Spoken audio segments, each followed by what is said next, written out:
the show to you from a location I'm tempted not to mention, but I'm sure you would enjoy this conversation. We are speaking to two of our veteran actors in this country. They have contributed immensely to the industry, but for some time now they've been off the scene, and so we have been digging and searching, and today we have them in the house. I'm talking about Rama, Brew and Kojo Dadson. You're welcome. Thank you. Thank you. How does it feel to have the two of you together again after watching, Home Sweet Home over the years? What do you mean, how does it feel? How does it feel for you or for us? For both of you. Oh, it feels good. It feels that at least what we did has been appreciated, and that's all I want, to be appreciated for doing something good. Okay. Yeah. Auntie Rama. Well, he took the words out of my mouth. So being together, it doesn't evoke any memories at all? Not really. No. What about you? It doesn't evoke memories as such. It just evokes enjoyment, because those days shooting Home Sweet Home, oh, we had a ball. Oh yeah, blast. We had a blast. So coming together, it feels good. It feels good. That's all. It feels good. The thing about us, whenever we were on set, it was like, when you love what you do, you enjoy it. It doesn't become like a chore or a job. It's just something that you enjoy doing. And if you don't enjoy doing it, then, you have no business doing it. Exactly. Yeah. So we get into character the minute they say, camera rolling. Yeah. It wasn't just me and Rama. It was everybody on set. Yes. From the cameraman to the person who sweeps the house. Everybody enjoyed themselves. Okay. Everybody was a character.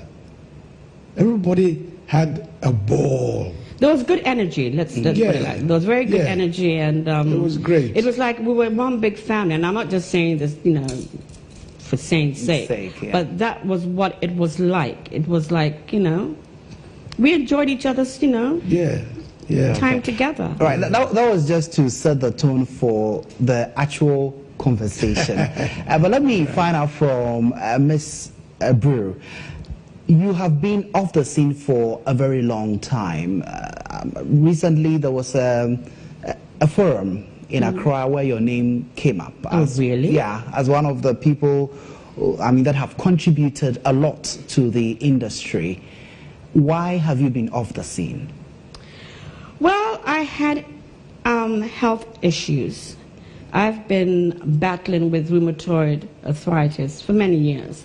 It actually started at the age of 25, and rheumatoid arthritis is an autoimmune disease where your immune system starts to attack itself because it can't recognize, the good cells from the bad ones, and so that was what I was having to deal with, and it became progressively worse because at the time I wouldn't say. I knew much about my body because it's only through trial and error, that you find out what you can do and what you cannot do. And so it's been quite a journey. It's been quite a journey, and it's not been easy because there are lots of people who are suffering from it, like with any other, physical condition. It can happen to anybody. It runs in certain families. It doesn't necessarily mean that, for example, if it runs in your family, you might get it. You understand? So the real cause for it is still not known. But there's so many factors that are contributing to cause it. Stress, what you eat, and all that. And I didn't know all of this stuff as a young woman. And so it's only as I've gotten a few gray hairs and gotten a little bit wiser and, you know, started to pay more attention to, you know, how my body ticks, that I began to understand it. I don't know how it manifests, though, but you're looking very pretty. I mean, thank you.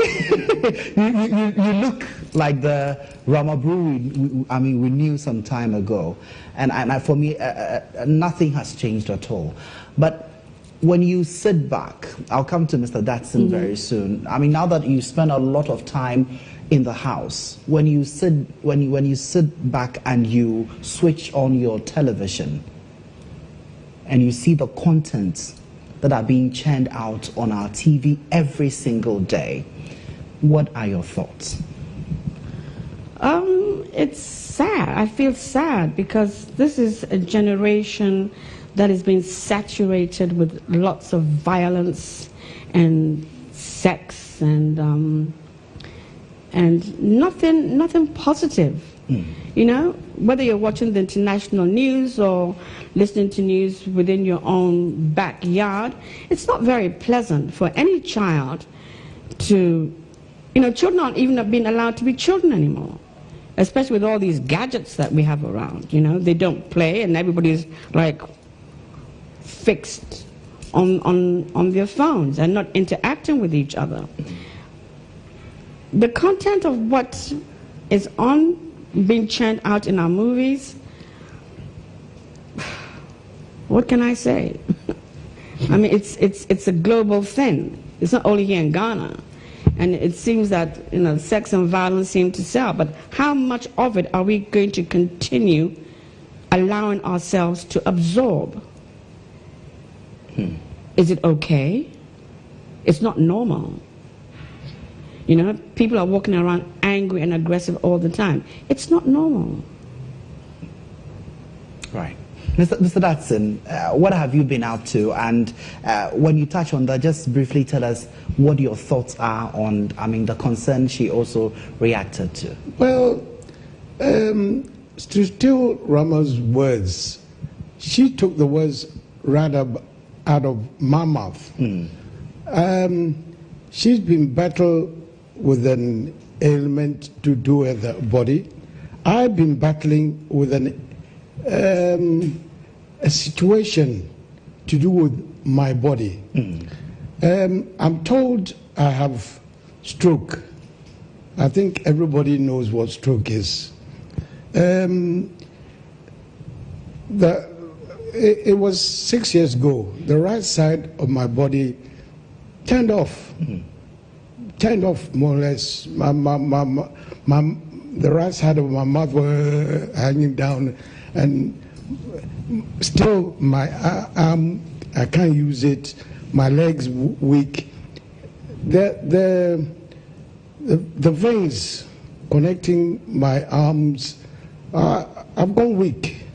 And I've asked and I've been told it was due to my lifestyle, my eating habits, and my drinking habits. Not that I was a heavy drinker, but the time of drinking, the time of eating. Not so much how I eat, but what I eat and the time of eating it. Very late in the night. Okay. Yeah. So I've been doing a lot of physiotherapy and what we call reflexology.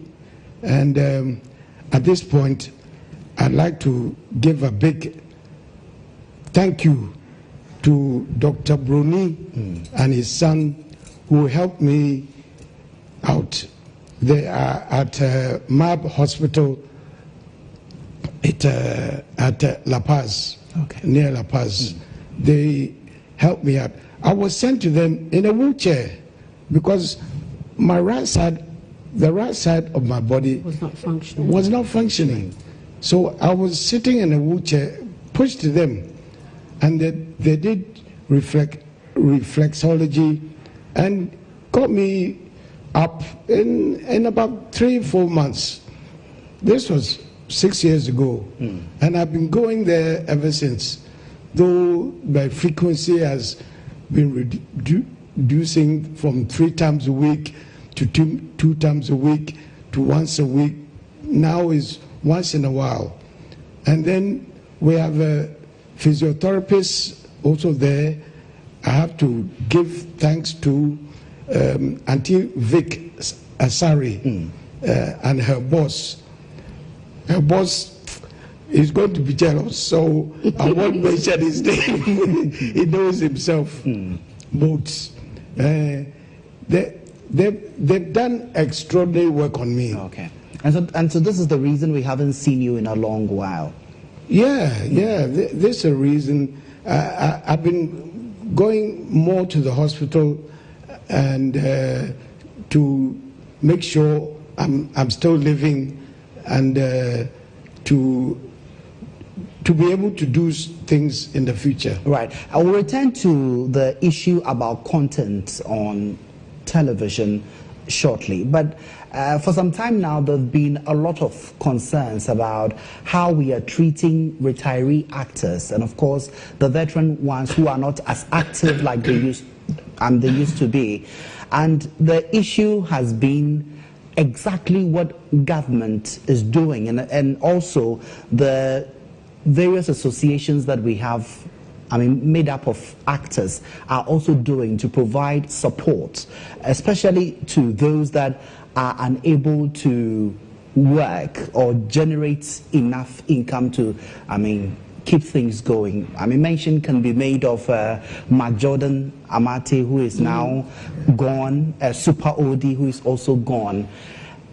What are your perspectives on the way forward as far as providing the necessary support for retiree actors and those who are still acting but perhaps are not generating enough to support themselves? Let me come to Ms. Brew.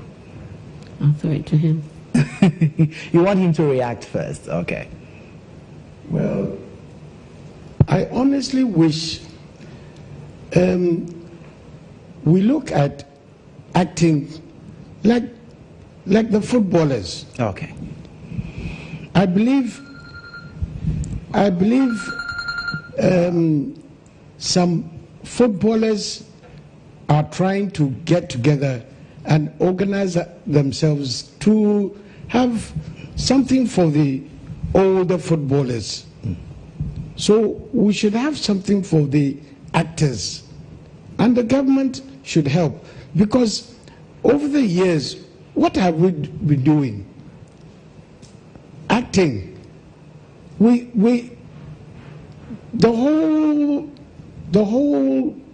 Ghanaian people, from top to bottom, they come home, they sit down, they switch on the TV, and they take off their stress and laugh and joke, because what we do. Yeah, concert what TV do, as my father would say.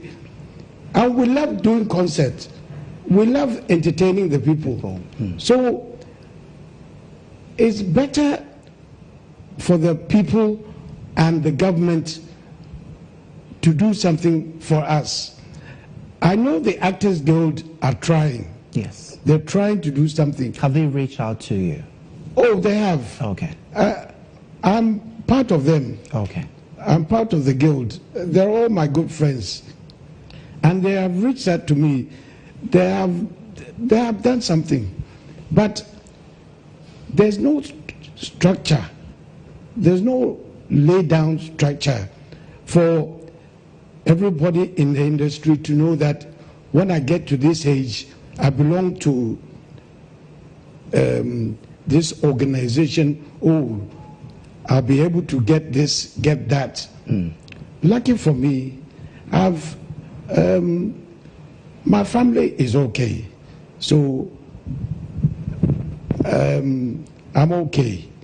But like the actors you mentioned just now, maybe if the government, the people had reached out for them, they would have been here with us. Exactly. So we need to do more. Yeah, we need to do more. It will happen. It will eventually happen. Maybe not in our lifetime, but it will happen. What sort of package do you suggest could be put in place? Because there have been a number of suggestions, but per the experience you have, what do you think the system should be for retiree actors and, of course, the veteran ones? What kind of package are you talking about? Like a house, car, what? No, I mean, there have been a number of suggestions. Some have recommended Provident Fund. Some have suggested that government should also put together a package, you know, and the suggestions have been many. But I'm asking, which one do you reckon will be sustainable, especially for the retiree actors?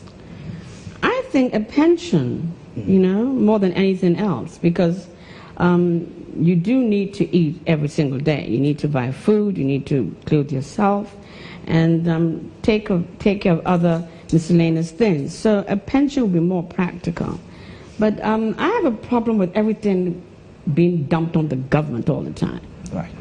You know, the government is taking care of this and taking care of that. What about private individuals? I mean, abroad, it's not the government that is sustaining the entertainment industry, it's individuals. And until the private sector begins to recognize the worth of entertainment, because it's entertainment that actually sells a person's country. We all got to know about America through American movies, you know? And so that's how we sell a country, through the entertainment, whether it be acting or you know, music. But it's not the government's job, really. But do you reckon, then again, whether the industry has been able to position itself in a manner that it deserves investment from the private sector? Well, not really, because there are too many cooks in the kitchen. That's the reason why. You know, until people decide that, okay, this person is competent enough to do this job and he's doing it properly, and then, you know, after a while, after his term is over, somebody else takes over. But then it should be on merit of what you have done, not connections, and not because you've been in, you know, the system for a tot amount of years. No, it doesn't work that way. And that is why we have the problem. That is why, you know, they can't put their heads together as to how to treat us, the actors.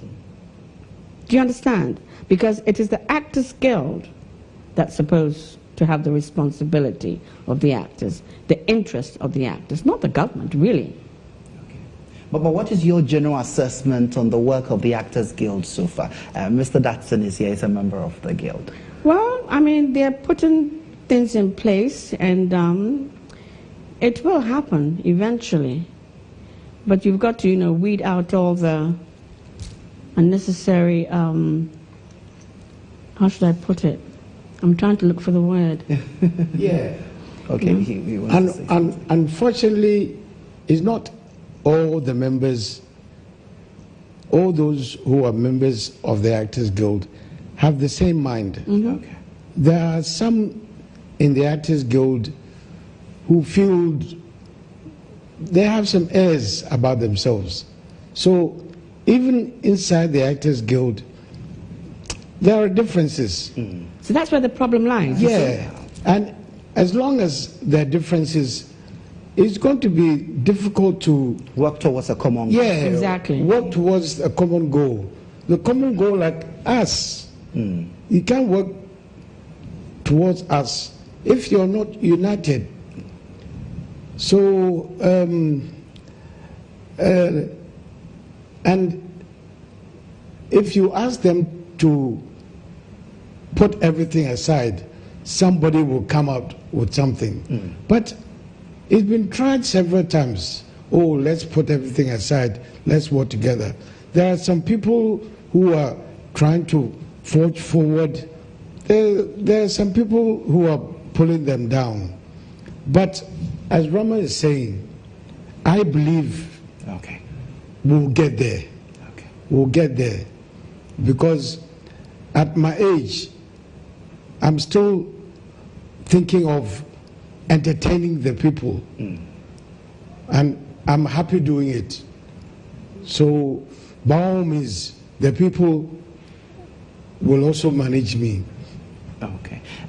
Recently, the Ministry for Tourism and Creative Arts received a lot of flack when some suggestions were made as to what the name of the industry should be. I'm sure you heard it. But what do you make of all the issues that have been generated around that conversation? You know, Rashid, there's too much talk. We talk way too much with very little action. I mean, everybody's putting in their 2 cents and yapping, yap, yap, yap, yap all over the place. I mean, we've got to put our money where our mouths are. You know, everybody's talking and talking. When are we going to stop talking and start acting? Do you understand? Everybody's, you know, coming in and saying this, that, or the other, and it goes on year in, year out. When is it going to stop? You think that lip service is too much? Don't you think so? Well. No, don't say, well, you know it. We talk a lot. We talk and talk and talk and talk and talk. I'm tired. No, seriously, we talk too much. If we acted upon the things that we say we're going to do, then things will move. As opposed to, you know, let's set up this committee and let's have this meeting and go here and go there. And then what comes out of it at the end of the day? Zilch. Nada. Okay. Mr. Dadson. And that's not a very good example for small children who are coming along. Because they're going to look at us, the elders, and say, oh, well, they talk a lot. They're always talking. And so I look good talking, you know. Let me just go and stand somewhere and just talk and tell, you know, show how bright I am. And then people will like me and, you know, that sort of thing. But it's not good. It's not constructive in any shape or form. And we cannot move forward, even as a country, if we keep on talking and not doing what we have to do. It's our responsibility individually to take charge. But if you say that, oh, you know, that's not my concern, like you throw rubbish on the ground. Well, I didn't put it there, so you can lay there. Why? Okay. Mr. Dadson, your thoughts? Oh, like I said, she took the words right out of my mouth. You got to stop saying that. You seem to be like-minded. No, because we're like the same. That's why you called us. Yeah. Yes. And we've been together for so long that, yes, our minds are I alike. clarify that, you know, Yes. because some people think that we are married. We aren't. Not. Home sweet home. You know, because people keep on thinking, oh, I said, no, he's married to a wonderful lady, but it's not me. Yeah. So, Maybe you have the acting compatibility. That's right. Yeah. That's the word. Compatibility. Yeah. That's why I'm thinking the same as she's. We talk too much. It's better we stop the talking and do the doing. Yeah. Yes. Talk for one day and do the do for 3 days. Make it 4. but sustain it. Not just do it and then forget it. Yeah. Another issue that has also come up that I want us to talk about, and I'm going back to our conversation on content. We're talking about the role of the National Media Commission in ensuring that we see sanity on our radio, on TV. We have media organizations in this country who are not complying with the rules, for instance, on even watershed period. We have programming that are meant for adults that are being shown in the afternoon. And at the end of the day, people are doing it with so much, you know, impunity. Yeah, because why? They're not being held responsible for their actions. That's the reason why. I mean, back in the day, I mean, things were being censored. There's certain things that you couldn't come on radio or television and say or do. But who is in charge of really making sure that these things don't happen? But what has really gone amiss? Because I'm sure some time back this wasn't happening, but now it looks like it is happening because there and we was tend to glorify order. it. Actually, there was discipline and order. And people took whatever they did seriously.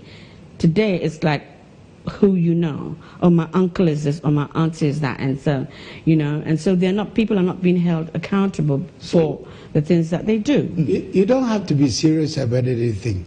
Because if I want this, I know somebody who knows somebody who knows somebody, I can get it. Okay. It's not a matter of I've got the expertise or I've got the willpower myself to go for it. No. I know somebody who knows somebody who knows somebody, and I'll get it. So whether you're qualified for, the position or not, because of who you know, you get it. And then nobody's really monitoring what you're doing. All right. And then it starts to go to your head. The ego becomes as big as this house. But until people are held accountable, it's got nothing to do with you personally. It's not that I don't like you. I don't like what you do. Understand that. And so if you can't shapen up and fly right, next. And so do you agree with those who think that the regulatory bodies are not working, they are not biting enough? We don't think it's not working. I mean, why are you trying to flower it in something else? We've got to stop this pretentious way of presenting stuff. It's not working. It's as simple as that. They are not biting. Yeah. Mosquitoes can bite more than they can. And mosquitoes are very persistent. And when the mosquito bites you, you get results because you get malaria. And you learn a lot from that experience. Of course. All right, so just in case you just tune in, this is Inside Out on GH Today on GH1 Television. My name is Ridwan Karim Dini-Osman, and so I'm having a chat with veteran actress Rama Brew and, of course, veteran actor Kojo Dadson. One thing I want to talk about is the Ghanaian uniqueness. I don't know if that is the expression that we used to see some time ago in our movies in terms of the themes, in the various films that we had at the time. It looks like what we are seeing at the moment is a complete departure of what we used to see in the past. Do you reckon we are not having a lot of, I don't know how to put it, a lot of creative actors or writers in the system who believe in the African uniqueness?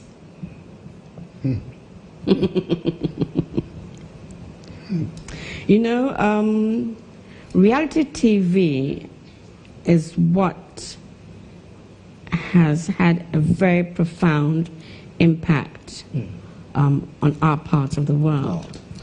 When you watch shows like the Kim Kardashians and, what have you, everybody thinks that, it's normal. A lot of it, what we watch there, has been scripted, and just to copy for copying's sake, where does it actually land us? So you end up having to see the same theme run over and over and over and over again in every kind of production. Now, if we're going to talk about our African uniqueness and some of the things that they project and portray, they're either showing, witchcraft. Is that what we're all about? Going to some kind of malam to consult him to get money or to get a husband or a wife? Is that what we do all the time? Spend our time doing? Well, obviously. Because that's what we keep on projecting in our movies. If it's not that, it's got to do with, husband and wife matter. But there's much more going on in our lives on a daily basis that people have got to deal with, and that is not being projected. The flashy lifestyle is what is being pushed out there. Mm-hmm. And so everybody wants to slay, as they say today. Yeah. And it's a very delusional way of looking at your own life. And it's even interesting how we are jumping onto these telenovelas, on all the platforms you're seeing telenovelas. And they won't show our shows in their country. That's the thing. I mean, what's wrong with us? Instead of investing in our own, we want to invest in someone else's. Yeah, but because we've seen that our own is not good enough. Why so? It's not. No, it's not that it's not good enough. We are not making the attempt to make it good enough. Yeah, that's the problem. Yeah, we're not making the attempt. That is why it isn't good enough. The producers and directors have to make money by showing something. Okay. They have to show something. They look at our own, and it isn't quite there. Okay. So they go out, and they see that when they go out, there's everything inside. So showing that makes the money. At the end of the day, you, the producer, you ought to make the money.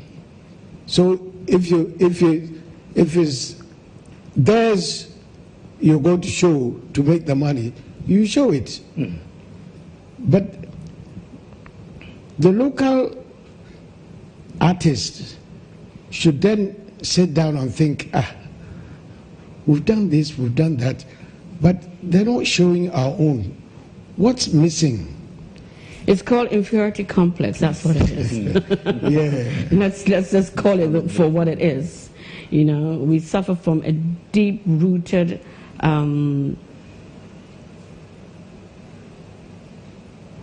complex. Yes. Straight out. Yeah, that's what it is. Okay. Let's just move away from all the challenges that we have with the industry, and of course we have in the country. We don't want to belabor it. Let's talk about the two of you. Are you still available for acting roles? Of course. I mean, I just recently did a series, 40 and Single, and then we did a few episodes of Home Sweet Home, The New Generation, and so we're very active. Look, acting, the word acting, you stop acting when you're dead. When you're dead. When you die. You sitting there, you can be giving a role to act. 10 years' time, you'll be 10 years older, you'll be giving a role as a person who's 10 years older than you now. And in 30 years' time, you'll be giving a role as your father. Okay. So I'm very much ready to act for Ghanaians. Okay. All right. We are available. We are available. But it's this. Are they reaching out to you? Do you have producers calling you all the time? Well, I mean, there's certain scripts I wouldn't take because, I mean, I'm thinking about the quality of scripts. Exactly. And but apart from that, when they see that maybe you've gone through some kind of challenge, they think that maybe you are not viable. Yeah. Which is ridiculous. Yeah. I mean, it's my brain's still working. That's the most important thing. Still looking pretty. Oh, thank you, but don't focus on that. I'm not. Yes, and so It's... You said she's looking pretty. You are looking handsome. You are looking handsome. You are looking handsome. Now you gets a bit J, you say. now you're talking. Yeah. All right, we are almost wrapping up the conversation. There are a lot of young people out there who have shown interest not just in acting, but also the music industry. And we see the sort of songs they are churning out, we see the sort of acting and the sort of things that they want to project. And like I have already indicated, it's a clear departure. What would be your piece of advice to those who are watching, especially the young people? Let me start off with Ms. Brew. Well, it seems to be on vogue that, every young person today wants to become a musician or an actor, when probably they don't really have the passion for it. Not the passion, but the love. Because it's a lot of work. It's a lot of work that you've got to do on yourself, and you have got to understand what it's all about. Because if you're not prepared to do the work and slug it out, you'll be very disappointed. You'll be very, very disappointed. And when it comes to the acting, you've got to have a very good command of the English language. As I was saying to you early on, English is a language that we use administratively. But people go home and they speak in their mother tongues, which is supposed to be. But when you don't know how to switch off from one language to the other, that's where the problem arises. One. Two, if you want to act and English is going to be the language, then you have got to have a very good command of it. You've got to read. And you cannot understand anything if you do not read. And that is what is lacking today. We don't read. We abbreviate everything. And so if you tell a young person to spell a particular word, they can't do it because they're used to abbreviations. Yeah, sending shortcut messages. Exactly. And I don't do that. I don't know what it is to, cut corners when it comes to that. I'll write the whole word. But this is a job that is supposed to be done both by parents and the teachers. Because if the parents don't meet the teachers halfway, you can't leave everything on the teacher. Do you understand? Yes, I understand you. So the crux of all that you have said is that young people should strive for best practices. Yes. And excellence as well. Because especially if you want to go on the international stage, the competition there is stiff. And you have got to have something somebody else does not have. Wow. You must really, really, really stand out. And if you don't, so what are you going to do that for? Okay. So it's better to perfect what we have here and do it properly, as opposed to just doing it anyhow. And then any people come and praise, oh wow, I saw you and you were fantastic and all that, and then you're accepting all those accolades when you didn't do diddly squat. I see. Mr. Dadson. Well, I would just like to emphasize what Rama says. My vision is you have to have the passion, you have to have the love, you have to have the time. Passion, love, and time. And then when you have that, to be successful, you must be ready to read and read and read. And ask questions. And I think that's what the society has failed to do. Yeah. Encouraging young people to be assertive. Yeah.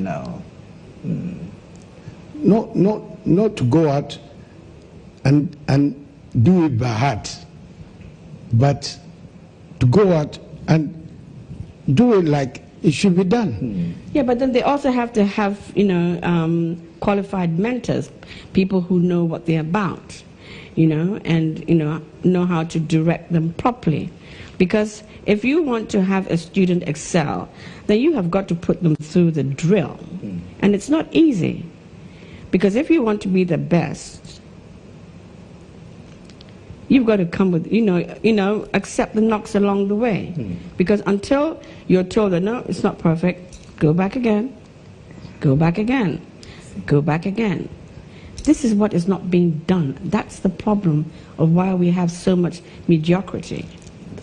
And I like to say, why Home Sweet Home was so successful was because, well, part of it was because to get it perfect, we had to do it again and again and again and again, and go home and sleep and come the next day and do it again and again and again until it was perfect. And if you don't have the patience for that, you can never get to where we've got. And right now, I'm so happy because I go to the bank, I go to any watcher shop, I go anywhere. Watcher shop. Yeah. And people are putting. Were you surprised? I didn't know that there was a watcher shop. We have a Kenke boutique. Yeah. No, I know the Kenke boutique, but I mean, watcher shop, I've never heard of it. Really? Okay. Watcher kiosk. You see, there we go. She wants perfection. That's one word. She wants a perfect thing. The difference between watcher shop and watcher kiosk, there's a difference. So that's what makes me happy. Okay. When I go to these places and people appreciate what I've done for Ghana, I'm happy. And that's because you have always committed to consistency and excellence. Yes. Okay, let's talk about your music careers in wrapping up. I know Miss Brew used to be on a lot of the reality shows that focus on singing. Reality show? Are you sure? Yeah, you were on Mentor. Oh, well, I was a judge. Yeah. I was a judge on Mentor. Yeah, and I know you have a band as well. Well, How is it doing? I formed the band about 20-odd years ago. Oh, okay. We were playing at most of the hotels around, and then Home Sweet Home came along with Rama. So I said, band, hold on. So I put that down. And then Home Sweet Home took over. And then my condition came along. So band, hold on. Home Sweet Home, hold on. Condition is first. But when I go to my doctors, they tell me, Ima, you've got to be active. You've got to do something to keep you happy and keep you... So I thought, what can I do if I'm not acting and give... why don't I bring something that I'm happy doing? That is the brand. So I got in touch with some old friends and some new friends, and I got hold of the old instruments I have, and I got the band together. So it's now back on track. Oh, it's back. We're now looking for somewhere to play, but we're very much together now, and very soon we'll be calling on Rama, Auntie Rama, to come and sing for us. And that Which we will do before we close the segment. That would be glorious. What have you been up to, I mean, with regard to music? Well, I mean, that has been put on the back burner for now because I'm really concentrating on my health, you know. And you cannot, with rheumatoid arthritis, there are days that you feel okay and there are days that you don't feel okay, you know. And so I've got to get that on track. And until I do that, I don't think I'll be in that frame of mind to be keeping late nights like before. But I did enjoy it, you know, until the point where, you know, it was becoming too painful for me. Are you looking at a foundation? Because I think this is a condition that hasn't been traditionally focused on. Oh, no, there is a foundation. There's a rheumatoid arthritis initiative that has already been started by Dr. Jiffa Day, and they also hold bazaars sometimes, you know, to raise funds for awareness. So there's a lot going on, not only about rheumatoid arthritis, but also about lupus and multiple sclerosis and all that. Okay. So, but it's a very it's a disease that can happen to anybody. Okay. You know, it can happen to anybody. I just woke up one morning and I'd gone jogging the day before. This was when I was 25. And I couldn't move. So we need to do a lot more awareness. A lot more awareness. A lot more awareness, because it's, and I've had, you know, multiple surgeries, and so that has also been a bit, because I've had to, you know, recover and exercise and all that. So it's not been easy, but I'm a trooper. I don't let anything get me down for too long. All right. We are bringing the conversation to an end. Let me give the floor to Mr. Dadson to give us something, you know, with local color. I mean, you need to sing for us. Then after which, Miss Brew wrap it all up for us. So you have the floor. Let me clear my throat.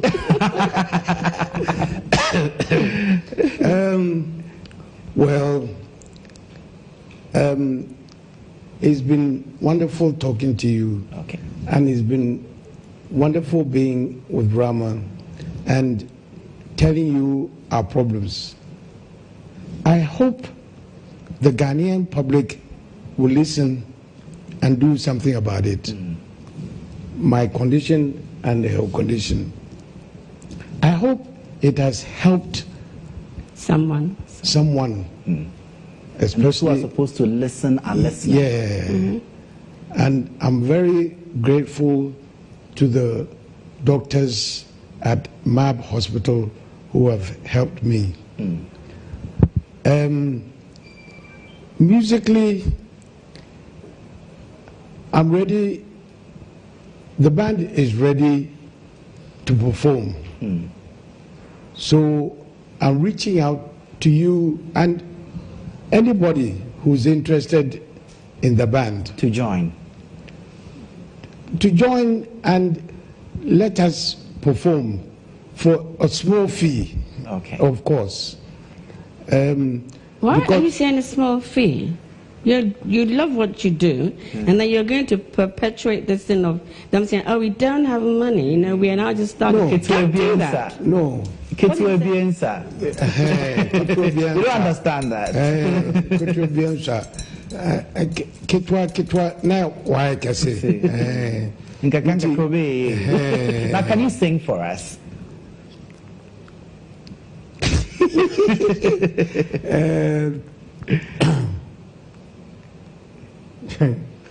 Go on. It's time for her life. So ladies and gents, prepare yourself. Let's have a good time tonight. It's time for her life. So ladies and gents, prepare yourself. Let's have a good time tonight. Hey. So shake, shake, shake, shake, shake your body. Shake your body, let's have a good time tonight. Hey. Shake, shake, shake, shake, shake your body. Shake your body, let's have a good time tonight. Wow, that's lovely. On that shake your body tonight note, we'll give the final floor to Miss Rama. You never disappoint. Take it away. All I can say to the youngsters watching and listening is that anything that you want to be or do, you can do it.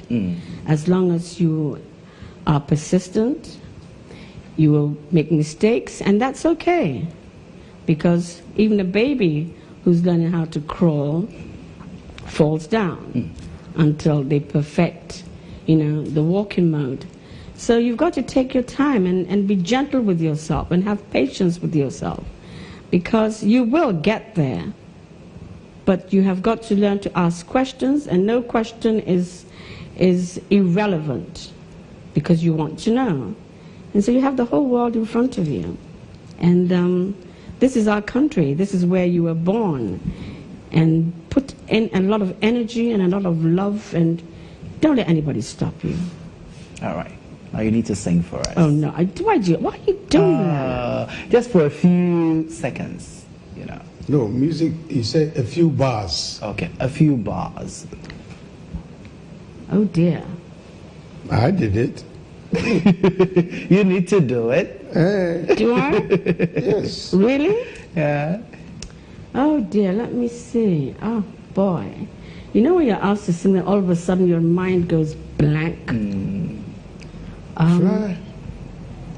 Try. Yeah, let's go.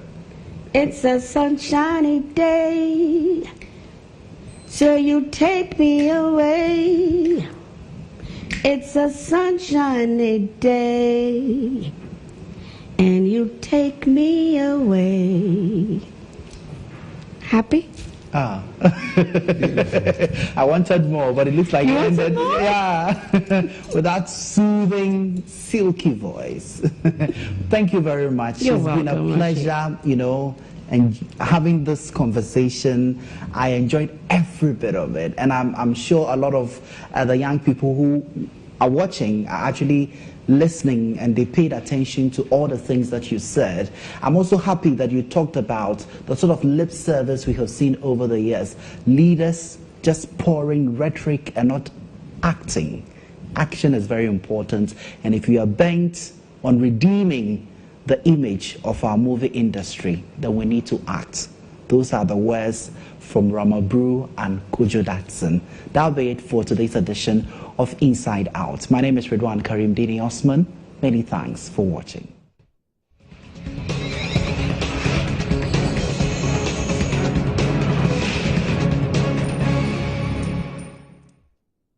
A recorded interview with Rama, Brew and Kojo Dadson. I hope you enjoyed every bit of it. I'm also sure that the conversation will continue on our various social media platforms, especially on the critical issues they raised with the sector and generally about the country.